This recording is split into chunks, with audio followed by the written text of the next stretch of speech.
Like if they get too many policies in the state of California and there's some wildfires and some earthquakes, or they get too many policies in Louisiana or Florida and there's hurricanes and you have losses. Hurricane Beryl hit Texas, cost like $1.4 billion. Boom, just like that.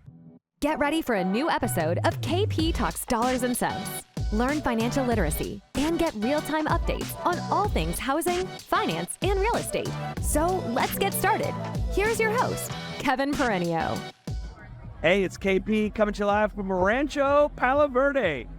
We're at the Westin Secondary here at Terranea Resort. This is the opening reception. We had our board meeting yesterday, got a lot done. We've got sunset over here. I mean, the sun is literally just going down. I think I might have just missed it. Heading out here. We got a good group. A lot going on. The California MBA, Mortgage Bankers Association, throws the Westin Secondary every year. This is a very well-attended, sold out. This is a very well-attended, sold-out show. A lot going on.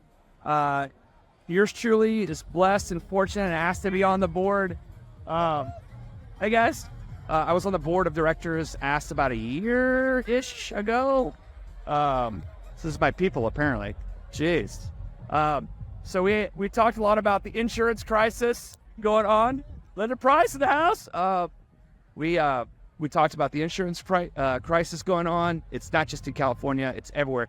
Did you know that it is not federally regulated?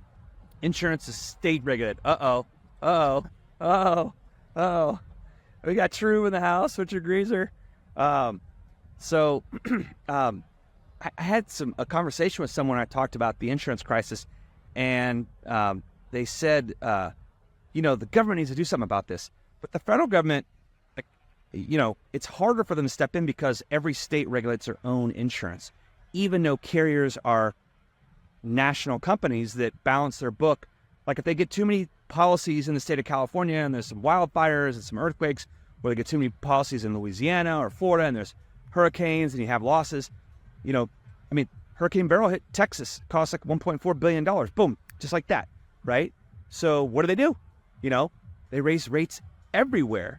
And if you're in, some state, in the middle of the country, it doesn't really have those kinds of issues, but your insurance is going up to balance the book, it is interconnected, even though the states are the ones that regulate what goes on for the rules within the state. So for us in California, Farmers has asked, and so has State Farm, to do their own catastrophe modeling, which they have kind of not been allowed to do from the California Department of Insurance, which means they can't, raise rates.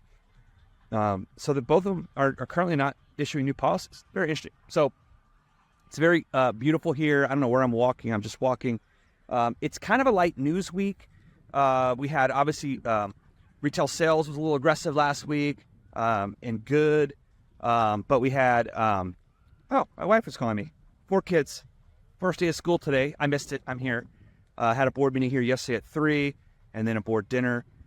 And then the CAMPAC raised money with a golf tournament this morning. And then we had nice cap market session here, dinners, networking. So you can see it's all going on back there. So anyway, my wife's just calling. I didn't get a chance to send my 4 kids off to school today, the first day of school. Kindergarten, 2nd, 4th, and 6th grade. Their last year in the same building. This will be year 2 this year and last year. Anyway, I'll see them tomorrow night, hopefully. Before I go to NAMA Connect and have a panel on the future of lending with Laura Brandeo. Fed is speaking. Fed Chair Powell is at Jackson Hole, which is like a central banker summit. And it's usually, it can be market moving, although I think the Fed is not going to go off message. We have a meeting coming up on September 18th. It's looking like they're going to cut interest rates. But there are a lot of central bankers from around the world, and there are a lot that are meeting this week that are cutting and continuing to cut. We still haven't cut. The Fed minutes from their last meeting comes out, I believe, Wednesday.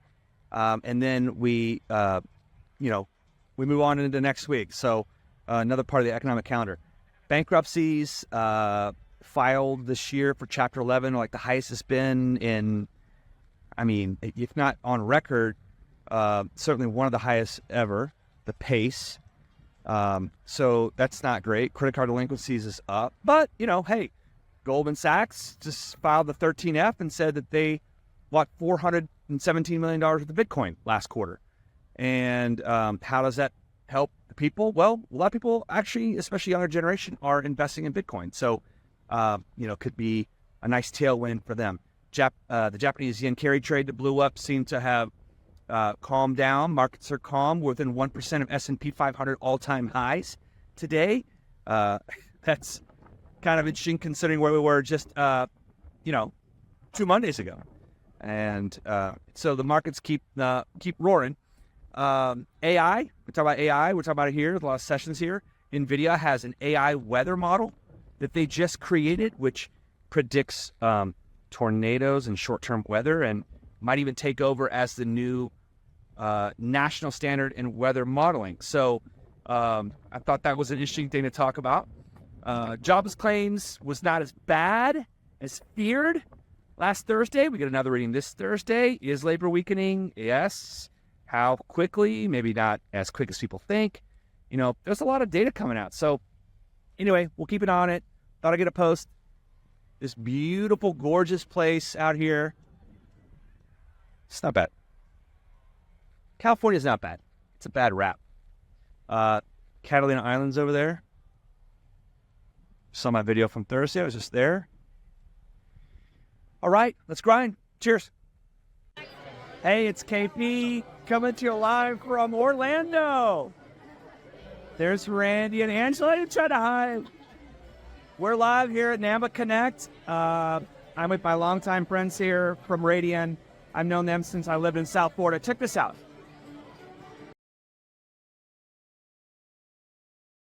It's an Irish pub, pretty cool. We're here in Orlando at NAMA Connect, which is the National Association of Minority Mortgage Bankers of America. Tony Thompson is the founder, and it's a great event. It's good, solid. The people that come here are so passionate about this event.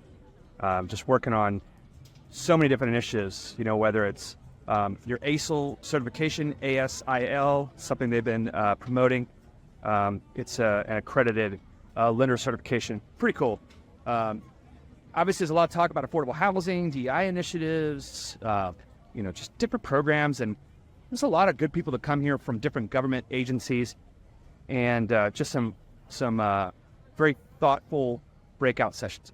We are here having dinner, and this is the Ragland Irish Pub.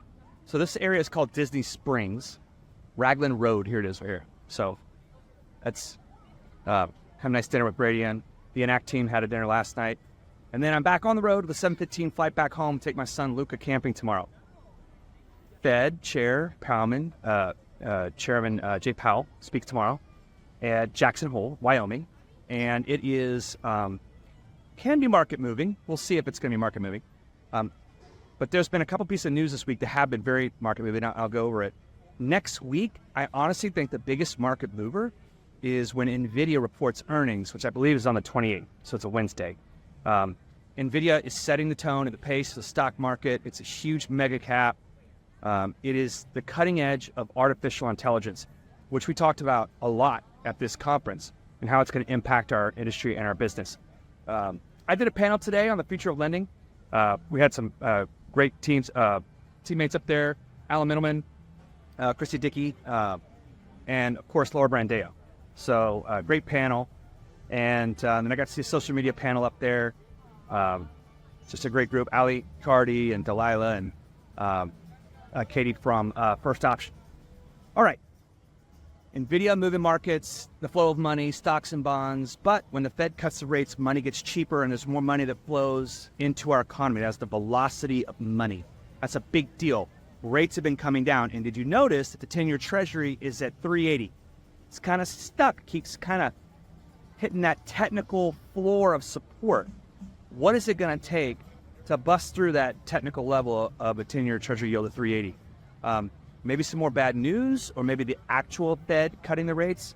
But did you notice yesterday there was a revision of the Bureau of Labor Statistics, 818,000 jobs for a year, let's call it through March of 24, April of 23 through March of 24, 818,000 jobs just disappeared. So kind of a big deal. I'm going to get into that here. So, the Fed has a tri-mandate, not a dual mandate. One of them is full employment. Well, 800,000 jobs just disappeared. It is a kind of a yearly reckoning that the Fed, the Bureau of Labor Statistics does. So basically, every report in that year that I mentioned was averaging about 245,000 jobs a month created. It's now 175,000.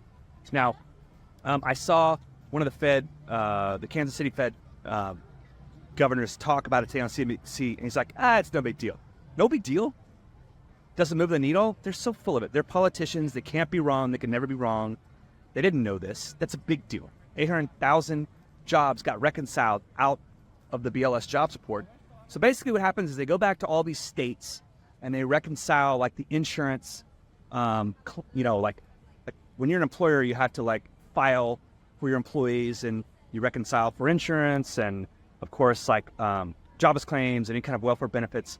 And so that reconciliation took place. It's the single largest since 2009 of a negative revision. It's like a 0.5 percentage point.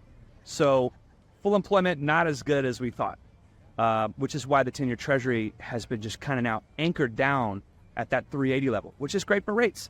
We need more bad news. That is bad news, I think, for those rates to come down, or else the actual Fed cutting the rate, which could be 25 basis points in September 18th.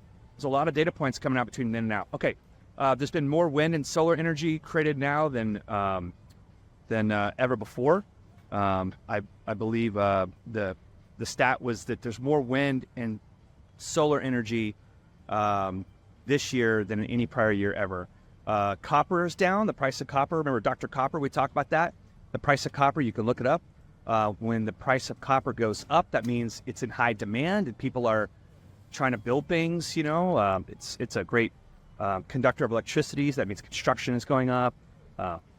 EVs, electric vehicles, batteries, that kind of thing. If the price of copper is going down, that means the demand is down, and that's usually a sign that the economy is slowing. So copper is down. Existing home price number came out today. It is up month over month, but still down 20% year over year. But as rates come down, that will cure itself, right? So I talked about Bitcoin the other day, the Goldman Sachs $417 million investment. That's pretty huge. It's a big deal. So again, there's good news, bad news, different news, flow of money. It's all flowing. Rates are coming down. That's the best thing I can say for us. So let's watch out for Chair Powell's comments tomorrow in Jackson Hole. See if they move the markets at all, and then we'll see. We'll see next week what happens in the stock market, and I'll be back at my desk in Corona on Monday. Have a great week. Cheers. You've been listening to KP Talks Dollars and Cents, a top-rated show for those who want to learn about the economy and mortgage environment. Tune in each week for more episodes, and please leave us a 5-star review on Apple Podcasts and Spotify. Kevin Perenio does not render or offer to render personalized investment or tax advice through KP Talks Dollars and Cents. The information provided is for informational purposes only and does not constitute financial, tax, investment, or legal advice. For more info, follow KP Talks Dollars and Cents on all of our social channels.